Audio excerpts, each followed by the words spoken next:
Is Brian Wright and the Spurs on the hot seat this upcoming offseason? You are Locked On Spurs, your daily San Antonio Spurs podcast. Part of the Locked On Podcast Network, your team every day. Welcome back to Locked On Spurs, right here on the Locked On NBA Network. I am your host, Jeff Garcia, Spurs writer for Kings 5 San Antonio. Glad to have you back. Happy hump day, everybody. There's a couple more days of the weekend, and you're off to go. What are we talking about today? We are going to be looking at tonight's game, Spurs-Hornets. Can the Spurs be on the wrong end of history tonight? Well, hopefully not. We'll talk about that. Also asked if Brian Wright and the Spurs are on the hot seat after more trades, more wheeling and dealing, netted them more draft capital, lended them more money. Is it time for them to step up to the plate? And then our guest is going to brag about a prediction that probably going to tick off a lot of Spurs fans. Thanks for making Locked On Spurs your first listen each and every day, free and available wherever you get podcasts. And this episode of Locked On Spurs is brought to you by Prize Picks. So yeah, first-time users can receive a 100% instant deposit match up to $100 with promo code Locked On. That's prizepicks.com, promo code Locked On. Let's go and welcome him back. It's been a long time, too long in my opinion, that he's been on Locked On Spurs, but it's okay because he was on Radio Row at the Super Bowl. We just got back. Michael Jimenez with San Antonio Sports Star, co-host of Jimenez and Spence. Mike, it's been too long, buddy. Oh, I am back, baby. Excited to be back on Locked On. How was Radio Row? How was the Super Bowl experience? Oh, it's a great experience, man. It's surreal being in a room with all these different people who are past and present players and celebrities and whatnot. And I even took a photo with Maxim's reigning sexiest woman alive, Paige Spironak. Yeah, that went over very well with the wife, by the way. So. No, but it was a good time out there. I enjoyed my time out there in Phoenix, but I'm glad to be back home. This is not your first time out there, right? This was your second visit to Radio Row? Yeah, second time there. Last year was in L.A., and next year it's going to be in Las Vegas. Oh, no. Jimenez in Vegas? Oh, that is not a good mix. Make sure to follow Jimenez on Twitter at MikeESPNSA. Always a great follow. Loves to chat about all things sports, including your silver and black, where he's not afraid to shake things up with the fan base. So, Jimenez, let's, welcome you back. I know you want to brag about something, a prediction you had record-wise for this team, but save it for the end because we want to give you an ample time for that. But the Spurs play the Hornets tonight, so let's preview that game. The Spurs have a shot to be in the wrong end of history. They're headed into tonight's game with a 13-game losing streak. If they get 14, that will be the longest losing streak in franchise history. How do you see tonight's game going down? Do you think history will be made? Unfortunately, I do believe history will be made. Wait a minute. Did I say unfortunately? I mean, fortunately, because I was about to say, yeah, what's up with that? That was just me trying to be nice there. But no, it's just one of those things where this is the worst Spurs team since 87, 88. This is an awful team. And it was awful by design. So do I expect the Spurs to win? I never expected the Spurs to win, especially this season. But when you think about it, Charlotte is in the same boat as the Spurs, in the sense that they are trying to win the Wemby sweepstakes as well. This could be a game that the Spurs do get. I mean, the Spurs have this game. They have a couple of games against the Rockets coming up soon that are very winnable. Can it be snapped today? Sure. But am I expecting it? No. I think the Spurs do snap their losing streak tonight. I don't think history will be made. Something's got to give. Now, there's signs of progress if you want to take this for what it is. Versus the Cavs in the last game, it was topsy-turvy. What is it usually, Jimenez? It's bad first half, good first half, horrific second half. In the Cavs game, it was horrific first quarter, and then solid play throughout the periods 2 through 4, That one quarter just bit them in the butt. They made it competitive versus a Cavs team that's tops in the East. I think they got a shot. The Hornets are 16-43. you're right. They are hunting for one of the worst spots as well. But it's not like they're world beaters as well, Jimenez. I think the Spurs avoid history tonight. Your thoughts? It's a very winnable game. Don't get me wrong. It is a winnable game, but you have to ask yourself the question, who is the best player on the court? And the best player on the court might be LaMelo. Yeah. Yeah. Well, then, of course, the last time, one of the few times the Hornets played the Spurs in recent history, remember when Gordon Hayward went off for $1 billion on San Antonio? He broke out some shatter. He has a thing for the Spurs. Thank you. And he usually brings it. Now, it's not just LaMelo Ball. As mentioned, there's Gordon Hayward. There's Terry Rozier, PJ Washington. Now, they got some players on their side. Now, the Spurs, as mentioned, 13-game losing streak. They're past the midway point of the rodeo road trip. This is their best shot at getting a W. But I think this team already knows that this season's a wash already. They know it. They're letting go Stanley Johnson. They traded away some assets. What does Pop keep on saying now? Now, with more frequency in post-game or pre-game chats with media, what does he say, Jimenez? We're just looking at talent right now to see who will stick on with the team for the future. The season's a wash, isn't it? The season's over. They can't end soon enough. Essentially, these are all scrimmages for our team. That's the way that they're treating them. Pop doesn't care if they win or lose. It's just an ongoing practice. And I don't believe Pop when he says that they're trying to evaluate talent. They know what talent's there. They know what talent isn't there. So I'm not really buying into that. Maybe they're tinkering with different lineups or different strategies, whether it be Sohan bringing the ball up the court, or it's playing Keldon more off the wing or off the two, or whatever the case may be. They're tinkering right now, and at the end of the day, the players obviously want to win. I can't imagine how demoralizing this season has been, because think about it. All these players, especially the young ones, all they've known their entire life is how to win games. And to be in a situation where, they are undersized, undermanned, undertalented, going into almost every single game has got to be demoralizing. It is, yeah. But, I mean, the fact of the matter is that 2/3 of the guys on the roster right now won't be on the team next year anyway. Yeah, well, we're definitely talking about that in just a few minutes now. The Hornets have just won 8 games at home. That's it, 8-16. It's all been, so the Spurs definitely have a shot at beating the Hornets in their gym. In the last 3 games, the Hornets have lost. Just won 1. And so this is the most winnable game. I thought it would be the Detroit game, and it kind of was. Went to double overtime. Spurs just couldn't pull it out. All in all, Jimenez, this might be a very ugly game. A product on the court, because both teams are just not that great. Now, your San Antonio Spurs come into tonight's game 14-44. When was the last time you heard that? Well, I remember back in the day when it was like that. But these recent kids, these new generation of kids, they don't know this type of dealing, and see their silver and black play so horribly. Through the month of February, 7 games, the Spurs are just averaging a mere 111 points per game. Brace yourself, Jimenez.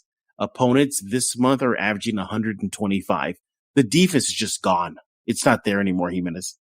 Oh, there's no defense there at all. And in fact, Charlotte gives up the 3rd most points in the NBA as well. So this is the worst defense going up against the 3rd worst defense. So take the over, right? This is going to be a 134 to 131 track meet, and it's going to be whoever makes the last bucket with 30 seconds to go is going to win this game. This is a very interesting situation that the Spurs are in right now, because, before the season started, we asked the question, how deep of a rebuild was this going to be? You and I discussed the V-shape versus the U-shape type of rebuild. The V-shape is when you bottom out and you shoot right back up. The U-shape is when you hit the bottom and you just stay down there for quite some period of time. The problem with the Spurs right now is that they can't make any decisions about the future at all until we find out who we get in the draft. And that's why the Spurs are getting draft assets. They pulled certain trades, because you can't prepare for the unknown. And right now, the Spurs are going to be building around whoever they draft in the 2023 draft, provided that it's a top 5, top 6 pick. And it's just a very interesting situation for the Spurs organization to be in because, yes, they're evaluating talent right now, but that talent might not matter. You know, it doesn't matter if you're Keldon Johnson or if you're Devin Vassell or if you are any of these people because your job is not secure. Jeremy Sohan's job is not secure. None of the Spurs players have a secure job. Well, that's a good way to. Well, hold that thought. Let's go ahead and take our first break. I want to continue that thought because in our next segment, we're going to be looking at Brian Wright and the Spurs this offseason. Yeah, I think it's that time. I think Spurs fans can say season's over. Let's look ahead. So that's exactly what we're going to do. Are the Spurs on the hot seat this offseason with Michael Jimenez of San Antonio Sports Star, co-host of Jimenez and Spence. But before we take our first break, I want to talk to you about Prize Picks. Prize Picks is daily fantasy made easy. How does it work? You pick 2 to 6 players, and if they go on to score more or less than their prize pick projection, you can win up to 25 times your money on any entry. No competing against other people. It's just you versus the projections available.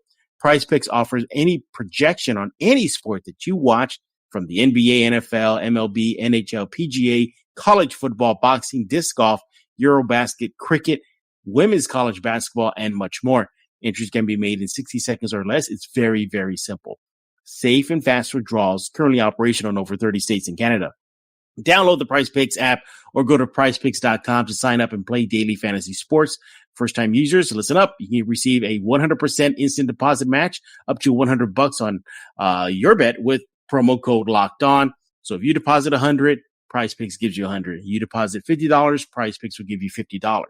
Don't forget to enter promo code Locked On and sign up for an instant deposit match up to $100. We're back right here on Locked On Spurs with Michael Jimenez of San Antonio Sports Star. Follow him on Twitter at MikeESPNSA. Jimenez, you brought up a good point right at the break. You know, the draft capital, the assets, the season's a wash already. It's time to look forward.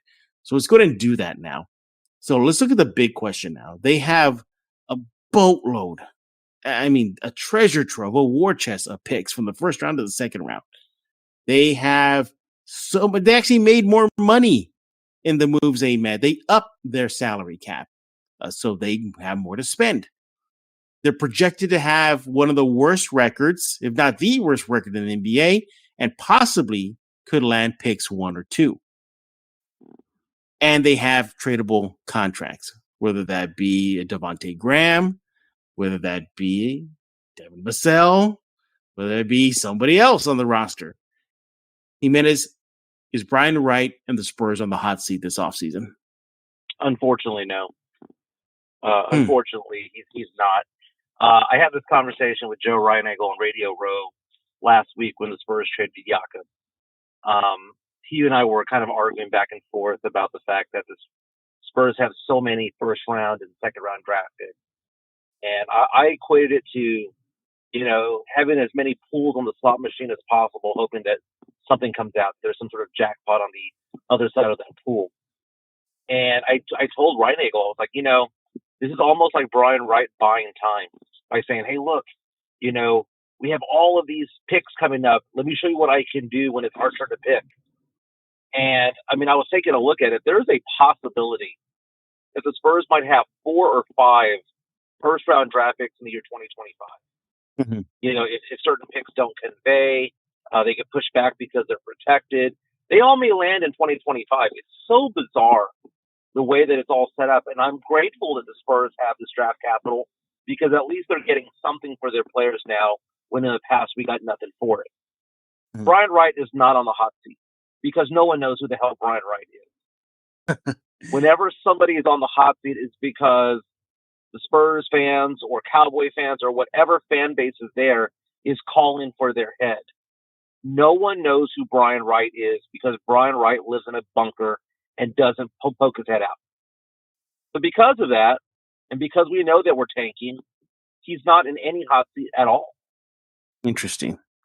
I think he is, I want to say the hot seat, more on the very, very warm. The car is starting up on a cold Monday morning in San Antonio, and you're turning on your seat warmers. I think the seat warmer is turned on, and it's not at full max yet.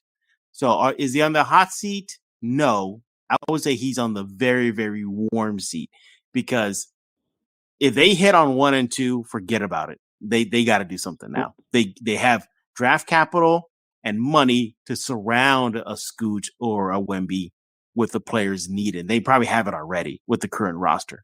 Maybe a little bit of shuffling here. The thing is this franchise is a small market franchise, and they need to turn things around. They fast, and they're already dipping into the Austin market. They're dipping into the South Texas market. The Austin Spurs have been playing in Laredo, Texas. They're trying to gain more attention, more fan base, a bigger fan base, bring in more revenue. What better way to do that than winning the lottery or getting number 2 and then bringing in some good players with all that money? I think they got to make a move. They have to shorten this rebuild just to survive as a franchise, Jimenez. No, they have to, but it's easier said than done. I mean, we've seen the Sacramento Kings, for crying out loud, do what the Spurs do, and it was like over a decade before they became even remotely relevant. And they had to pull the trade. They had to get rid of pieces to build up draft capital, and then they also had to hit on the draft. The Spurs right now are in a very stressful situation, because I know a lot of Spurs fans right now are antsy because, what happens, God forbid, the Spurs get the number 6 or 5 pick in the draft, or number 7, right? Depending on where they're slotted, because if they finish in the bottom 3, they only have a 52% chance of being in the top 4, which means that it's basically a coin flip where they're going to fall either 5, 6, or 7, depending on where they land in when they rack and stack all the standings, and also whether anybody jumps in front of them. It's a situation right now where I want Spurs fans to realize that they should not go into the draft, or the draft lottery rather, thinking that we're getting Wemby or Scoot. Because, to be honest with you, we only have a 1 in 4 chance of landing either one of those two. So as a Spurs fan, right now, I'm bracing myself for saying we're going to get Amen Thompson, Oscar Thompson, Brandon Miller, Nick Smith. We're going to get one of those guys. And if we happen to get Wemby, if we happen to get Scoot, then great. But my mentality right now is the belief that we're not going to get either of those two players. And it's one of those things where I think to myself, is it possible the Spurs strike lightning 3 times in a row? Getting David Robinson, crazy if they do. Getting Tim Duncan, and then getting Wemby. Because think about that. Out of the last, I don't know, let's go back 35 years. Who were the players that were considered to be, shoe-in, they're going to be all-time greats. We knew it. They were going to go number 1. That is what? LeBron? Yeah. That is Tim Duncan. Zion, maybe? You just throw Zion in there? Zion. Yeah. Well, the thing about Zion, people would say, a lot of people were like, hey, he gets hurt a lot. So I wouldn't put him in that area, but I would say David Robinson, Shaq, Tim Duncan, LeBron James, Wemby. To say that the Spurs would get 3 of the 5 of those guys would be insane. Right. And I know that it's a possibility, a 14% chance, a 1 in 7 chance of getting Wemby, a 1 in 4 chance of getting Wemby or Scoot. I get that. But my mind is telling me this. The guys that are going 3, 4, and 5, whether it be Brandon, whether it be Osar, Amen, or any of these guys, those guys would normally go 1, 2, or 3 in any other draft. So I'm going to be happy regardless of who we have, because we're going to be better next season because we're getting a very, very, very talented player. And unlike past seasons, whether it be Joshua Primo, to some extent Jeremy Sohan, we're not getting a project this year. That's the fun part about this upcoming draft. We're getting somebody who's ready to start day one. Not ready to start day one because there's nobody else around them. It's because they're the best player on the team. But the thing about that too, Jimenez, is after picks 1 and 2, there is somewhat of a drop off in talent. Now, not to say anything about as Thompson or the other guys, but even in a draft, those guys following 3 down are not Scoot and Wemby. I mean, it's No, I kind get of a that. drop I get off. that. Yeah. But the odds of a Scooter Wemby coming out are very, very, very remote because those guys don't come out very often. You're right. There is a talent disparity between 1 and 2 and 3, 4, 5, and 6. 3, 4, 5, and Yeah. 6. The beauty of the eye is in the eye of the beholder. Whoever believes that Brandon Miller's that guy or Nick Smith's that guy or Amen Thompson's that guy, it's going to be just based on the eye of the beholder. But what I'm saying is that those guys that are going 3, 4, 5, and 6 would have gone number 1, 2, or 3 in last year's draft, and the year before, and the year before. We just happen to have 2 monster talents in this year's draft that aren't normally there. Dude, Scoot Henderson would have gone number 1 in every single draft of the past 10 years. Okay, it's a very, very fascinating draft. But as a Spurs fan, I'm bracing myself. I'm being realistic. I am saying to myself, hey, I know that there's a 3 and 4 chance that we're not going to get either of those 2 guys. So just be excited that we're going to get somebody of substance, because whether it's any of those other star players that are in the draft, they're going to be good. And you don't have to have a number 1 or 2 player to have an impact on this team. Right. Luka Doncic was drafted number 3 for crying out loud. We just need to have the best draft possible and know that we have a lot of picks coming in the future. Some of them protected, some of them not. We've got swaps in the future. I think I counted like 11 first-rounders in 6 years, if I'm not mistaken. It's not bad. I don't know why we're hoarding. Yeah. I don't know why we're hoarding second-rounders, but we have a ton of those. But it's a lot of pools in the slot machine. And I think Brian Wright's trying to figure out is just hoping and praying that one of them hits. Yeah. Well, we're not done talking about this topic. When we get back, we're going to wrap up this chat. And then Mr. Jimenez wants to brag a little bit about a prediction he had in the preseason that he desperately wants to get off his chest, right? Again, we're talking with Michael Jimenez with San Antonio Sports Star. Before we do that, I want to talk about Built Bar. Looking for a delicious treat, but you don't want all the fat and calories, then you got to try a Built Bar. Look, we just got through the holidays, and if your goal is to eat a little healthier this year, then you got to try Built Bars. If you need something that's healthy and as actually tasty, then Built Bars are just for you. They're so delicious, you won't even think they're good for you. Perfect for your New Year's resolution. What makes Built Bars so good? They're covered in 100% real chocolate. That's right, real chocolate. They come in great flavors like churro, peanut butter brownie, coconut almond. I don't know how Built does it, but these bars taste like a candy bar, but they maintain amazing macros. Just 130 calories, 4 grams of sugar, and a whopping 17 grams of protein. Yeah, they are very healthy for you. And you don't need to wait around anymore to get a box. For years, we've been just talking about you going to BuiltBar.com or just Built.com to get your Built Bars, but now you can get them at your local Walmart or Sam's Club. Just head to the nearest Walmart today, walk to the pharmacy section, grab yourself a box of Built Bars. You can pick up a 4-bar box of cookies and cream, double chocolate, or coconut puffs. But if you're close to a Sam's Club, they got a 13-bar box with hit flavors such as brownie batter and churro. You can thank me later. We're back right here on Locked On Spurs with Michael Jimenez of San Antonio Sports Star and co-host of Jimenez and Spence. He'll talk about his show in just a few minutes. So let's wrap up our chat in the second segment. So to kind of bring it full circle, you're saying Brian Wright, the Spurs are not on a hot seat. I'm saying they're on a very, very warm seat. So I guess the thing is if I heard you correctly, Jimenez, you said that this team could follow the path of the Kings. I think they're probably going to follow the path of the Magic. It took the Magic to get the number 1 pick, to get Banchero, and now look at them. They're finally starting to turn it around somewhat. But look what they did prior to that, bringing in Wagner. At least for the moment, they had Mo Bamba. I know he's traded. What path do you think they could be? You have to use an NBA team. Could it be maybe the Phoenix Suns hitting on that number 1 pick and then getting lucky with Devin Booker and flipping some players that they did to bring in guys like CP3 or now Kevin Durant? What path do you think the Spurs should take? The 2 that I'm looking at right now that I've been saying for a while is the path of the Memphis Grizzlies and the path of the Cleveland Cavaliers.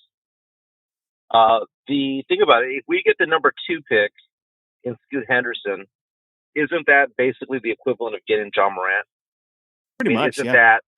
that kind of the way? And keep in mind, a lot of the players that they got, whether it be JJJ, or who was drafted, I believe, at number 5, and then he had Desmond Bain at the end of the first round, and they had a lot of draft capital that they were able to do, and they drafted their own.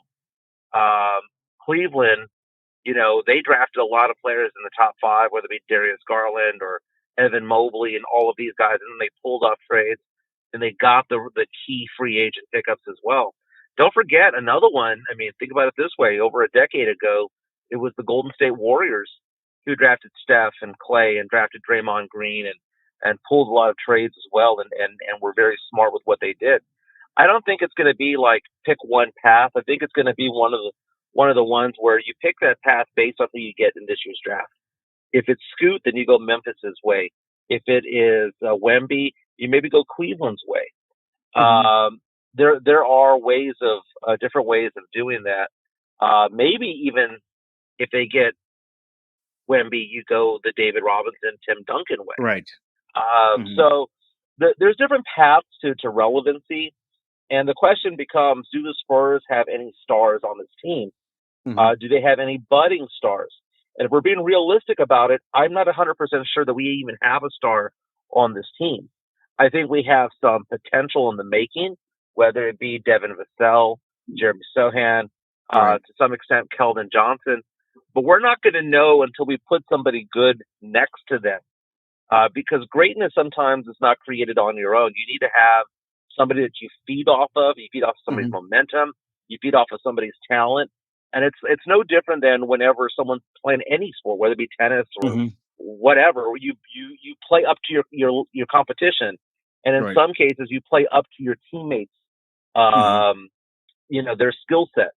And right now the Spurs have some pieces, but it's having that star player, and I don't think the Spurs have that player yet. Are you on team still flip players to make all of them are this franchise, even a Sohan, even a KJ? Yeah, it's funny, Jeff. I woke up this morning in a slight Spurs panic because I swear to you this happened this morning. I woke up and I started thinking about the Spurs a little bit because I know that they tied the record and all that stuff for most losses, and I was thinking to myself, we're going to have Devin Vassell on the trade block next year, aren't we? Spurs have an option on him, team option. They're going to obviously exercise it. But we're going to have this conversation 11 and a half months from now. Are we going to flip Devin Vassell? Because I'm asking the question, why would Devin Vassell re-sign with the Spurs? Well, give me a reason. When he can go to a better team, a better situation, and it made my heart skip a beat in a bad way because I think they keep him on though. I think they see a lot. I think that he provides a lot more than perhaps anybody else on the roster. No. Maybe Sohan. Yeah. I'm not saying the Spurs get rid of him. I'm saying, what if he wants to get rid of the Spurs? Oh, I see what you're saying. Okay, gotcha. It's not like the NFL where you can franchise tag somebody and kind of force them to stay an extra year. The Spurs have a team option on Vassell. They can keep him for one more season, but there's nothing to say that he can just simply bounce, unrestricted free agent, if I'm not mistaken. Maybe he's restricted. I don't know. But the fact of the matter is his contract's up. His contract is up. And I just wonder what happens at that point, because I'm a big fan of Devin Vassell. Devin Vassell is my favorite Spurs player. And I would hate for the Spurs to develop him and then him just simply be gone. And that put me in a little bit of a panic as a Spurs fan earlier today. But it's not like the Spurs have done this already. They've done it with Derek White. They did it with DeJounte Murray. To an extent to Jakob Poeltl. They flipped all these guys. Right. So I'm looking right now on Spotrac.com. They say that Devin would be a restricted free agent at the end of next season. So Spurs would then be able to match whoever is offered. And who knows? Still, but perhaps who knows what he get? Yeah, and I think they're just setting all this money they have could also save them from that inevitability, having to pay Devin, having to pay Keldon, when his current contract is over, having to pay Sohana, unless they just blow all the money on some big name free agent. Okay, fine. But I think that's also another setup for them financially to take care of all of the Warriors, when they were able to, for a while, kind of flirt with the luxury tax and keeping the big four there, or the big three, sorry, the Green and Curry and Thompson together. Perhaps that could be that path. But Jimenez, we're running out of time, but I want to give you your chance to go ahead and say, I told you so. Jimenez, the rate that the Spurs are going win-wise is not looking good for those that want to see the team rack up more W's. Probably fewer W's are coming down the road. But Jimenez, at this point, you are looking like gold right now, like Nostradamus. Like you should be able to pick the lottery numbers and become a billionaire. Well, first of all, at this point. What was your prediction in the offseason, and how is it looking? Well, one of my callers recently called in and called me Mystic Mike. So I'm going to use that phrase from here on out. I thought you were going to say Magic Mike. That's only for the misses. There are two things. When the Spurs lost 4 in a row in this losing streak, I remember I called you. I looked it up, and I said the record's 13. Yep. I called you at 4 games when they lost 4 games. Yes, you did. I said the record's 13. I think they're going to break it. And you called me a complete idiot. This was a phone call that you and I had that was not Locked On Spurs, and I was like, dude, they're going to break the record on the rodeo road trip. And you were like, no way in the world. And I'm like, dude, just watch. And now they're at 13, about to break the record tonight against Charlotte, right? Yeah. So that's one thing. The second thing is that before the season started, you asked me if I had receipts. I said this over the course of 5 or 6 radio shows. I even have several tweets on this, one that I have pinned at Mike ESPNSA, where I predicted in the offseason the Spurs would have only 19 wins. And when the Spurs got off to a 5-2 start, people slammed me and roasted me when it came to this. And they're like, do you want to revise that? I'm like, no, it's going to be a 19-win season. I stuck to my guns a little bit there. And the fact of the matter is that with this 13-game losing streak, you do the math, they're on track for 19 wins. Yeah, they are. I don't think they're going to win any more than 21. They'll probably win no fewer than 17. But my God, if they land on number 19, like a roulette wheel, and it just hits your number, I think Spurs fans would then owe me an apology. Oh, and how can they give you that apology? They can by tweeting at me or listening to my show 12 to 3 on San Antonio Sports Star. Get me a beer. Yeah, well, Jimenez, your prediction is looking pretty good right now. It's one of the worst records in Spurs franchise history, and it's shaping up to that. I think what was the worst again? 21, right? I think that's the worst. 21-61. Yeah, that led to David Robinson. Yeah, hopefully this worst record will lead to a Wemby or Scoot Henderson. By the way, the other night I saw some highlights of Wembanyama just to see the goal if that does happen. And my goodness, I just baffled how a guy that size can do that. He's taking Steph Curry, Klay Thompson type threes and making them. The guy by the way, nature. And he has post moves. It's not just like a plotter where he just plods and bullies his way. No, he has some skill. It's just ridiculous. Yeah, I saw a website one time refer to him as a 7'5" Kevin Durant and a prime Marcus Camby on defense. And I was like, that is spot on. Yeah, I mean that. Okay, fine. If he wants to put on a Spurs uniform and Spurs win the lottery, I'm all for that. Hey, we're done talking. We want to hear from you. What do you think about tonight's game? Spurs-Hornets. Do the Spurs make the wrong end of history tonight? Do they avoid it? What are your thoughts on the Spurs and Brian Wright? Are they on the hot seat? And are you going to give Michael Jimenez a salute for his prediction ahead of this season, this being the worst on record for the franchise? Once again, make sure to listen to him on Jimenez and Spence. What time does that show go on? Yeah, we go on from 12 to 3, Monday through Friday. We're still finding our way, but man, the ratings have been good, and we've had some fun shows. We're back in town, and on Wednesdays we talk music a lot. We might incorporate a movie review from time to time all over again. I did Animal House last week, or 2 weeks ago rather. So we might incorporate it. Maybe Transformers. We'll see. No, Jimenez. I have to use that little spritz bottle like you do with pets, like when they're about to like get on the couch.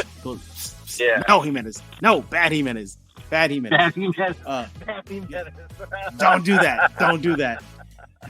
And thanks for making Locked On Spurs your first listen each and every day, free and available wherever you get podcasts. Second listen, check out Locked On Game to Game NBA. Every moment, every top performance, every result. Locked On Game to Game covers every game from across the NBA with local analysis that only Locked On can deliver. Follow Game to Game on Locked On NBA, available on the Odyssey app, YouTube, wherever you get podcasts.